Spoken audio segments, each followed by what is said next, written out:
안녕하세요. 오늘 말씀입니다. 삶의 모든 순간에 하나님의 임재를 느끼며 살아가는 게 정말 가능할까요?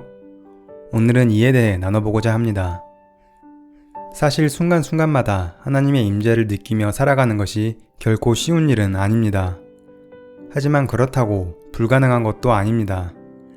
하나님은 우리가 그렇게 살기를 간절히 열망하고 계십니다. 우리가 결단할 때 주님이 도와주시지만 먼저 우리의 의도적이고 의식적인 결단과 훈련이 필요합니다. 우리의 혼과 육은 그리스도의 영을 알 수도 없고 인식할 수도 없지만 우리의 영 안에 계신 하나님의 영이 그 영의 생각을 우리에게 알려주십니다. 그것이 바로 성경의 말씀입니다. 따라서 늘 내 안에 계신 하나님의 영을 의식하며 말씀을 통해 세상을 바라보는 훈련을 해야 합니다. 내가 다른 사람과 만날 때, 혼자 있을 때, 어떤 일을 할 때에도 그분은 내 영 안에 계십니다. 우리가 이 영적 의식을 가지면 우리의 삶에 큰 변화가 일어납니다. 우리는 더 이상 하나님을 위해서 사는 존재가 아니라 우리 안에 계신 하나님을 나타내기 위해 사는 존재입니다. 어떤 일을 통해서 하나님께 영광 돌리는 것이 아닙니다. 그 일은 우리를 통해 하나님께서 자신을 드러내기 위한 수단일 뿐입니다. 일을 하다가 늘 내 안에 계신 그리스도를 잊어버리기 십상이지만 생각날 때마다 내 안에 계신 하나님께서 나를 통해 그리스도를 나타내려고 하시지 라고 의식적으로 떠올려 보세요. 처음부터 쉽게 되지는 않을 것이며 훈련하다 혹 성령님을 잊어버리고 어떤 일을 처리했다 하더라도 자신을 정죄하지 않아도 됩니다. 생각나게 하시는 것조차 하나님의 일이 되도록 해야 합니다. 삶의 모든 부분과 영역에 성령의 인도함을 받으려고 의식적으로 자신을 내어 드려보세요.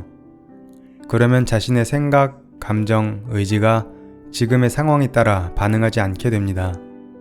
내 안에 계신 성령님에 의해 반응하고자 의식적으로 노력하는 것입니다.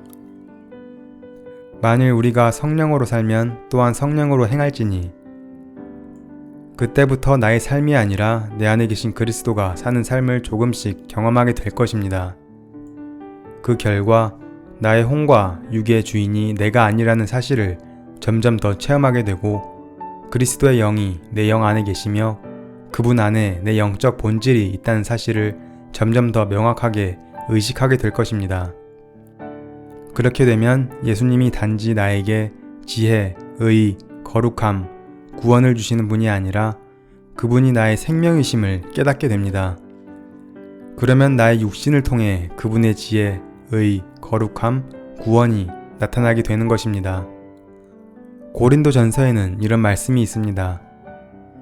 너희는 하나님으로부터 나서 그리스도 예수 안에 있고 예수는 하나님으로부터 나와서 우리에게 지혜와 의로움과 거룩함과 구원함이 되셨으니 예수님은 하나님의 형상을 나타내는 삶이 무엇인지 성육신하여 우리에게 보여주셨습니다.